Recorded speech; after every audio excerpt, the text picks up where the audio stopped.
చిన్నప్పుడు పైసలు తీసుకోవడం బి లైక్.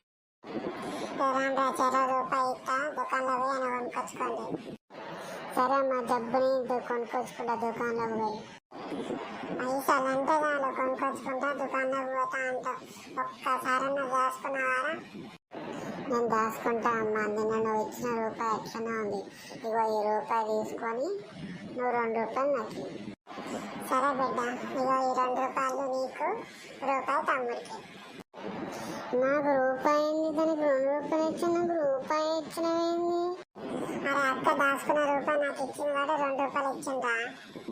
ఇగో తీసుకో, రూపాయి తీసుకో. రూపాయి తీసుకుని నాకు కూడా 2 రూపాయలు ఇయ్యి. నాకు తెలియదు.